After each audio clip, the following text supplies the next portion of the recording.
sujet. Je vous remercie. La parole est maintenant à Monsieur Tematé Gaïk. Maruru, Madame la Présidente, Madame la Ministre, chers collègues, Yoran.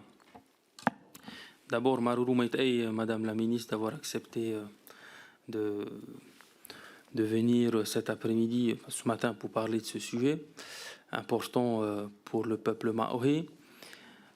Vous l'avez répondu dans vos propos liminaires sur la question de la liste des maladies qui sont reconnues par la loi Morin. Est-ce que vous êtes d'accord de pouvoir la rendre beaucoup plus exhaustive par rapport à d'autres nations auteurs d'essais nucléaires comme les États-Unis, comme le Royaume-Uni, où il y a des cancers comme le cancer du pancréas, le cancer du pharynx, qui sont reconnus, la maladie de Charcot, certaines maladies cardiovasculaires qui sont reconnues dans les régimes d'indemnisation des victimes des essais nucléaires. Est-ce que vous êtes d'accord d'ouvrir le dialogue sur cette question?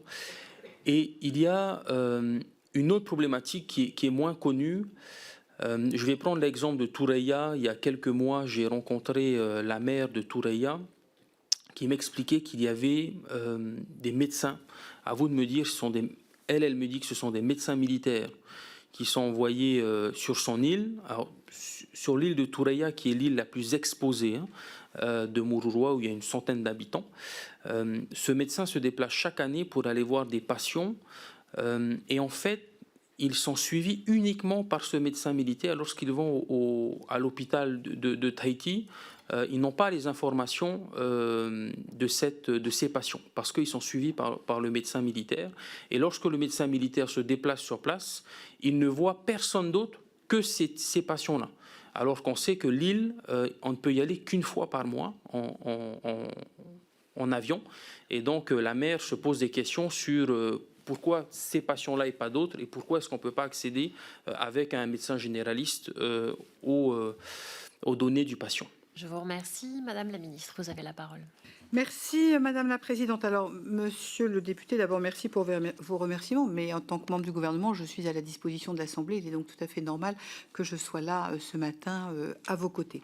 Sur le fond de la question que vous voulez bien me poser, c'est effectivement, et ça avait été redit par ça avait été évoqué par Madame la Présidente dans sa première question, je ne suis pas sans méconnaître cette question de l'élargissement de la liste des 23 pathologies dites radio-induites qui ont été reconnus dans le décret d'application de la loi de 2006. Alors, c'est vrai que cette liste avait été dans un premier temps élargie de 18 à 21 pathologies, puis 23, et vous venez de rappeler les sujets qui interrogent aujourd'hui, à savoir le cancer du pharynx, du pancréas, de la prostate précoce, ainsi que d'ailleurs des maladies du muscle cardiaque. Alors, cette liste, je crois qu'il est important que nous nous le disions dans cette enceinte. Elle repose largement sur les travaux scientifiques de deux instances nationales, le Comité scientifique de l'Organisation des Nations Unies pour l'étude des effets des radiations et le Centre international de recherche sur le cancer, agence de l'Organisation mondiale de la santé. Et ça, c'est important parce que cela veut dire que ça n'est pas qu'un sujet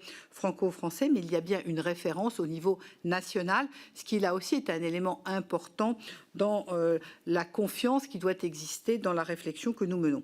Alors, une éventuelle révision de cette liste est forcément liée à l'avancement des travaux programmés pour cette instance. Il y a la publication des travaux sur les cancers radio-induits qui doit sortir d'ici l'année 25 et notamment sur l'association possible entre des maladies non cancéreuses et les rayons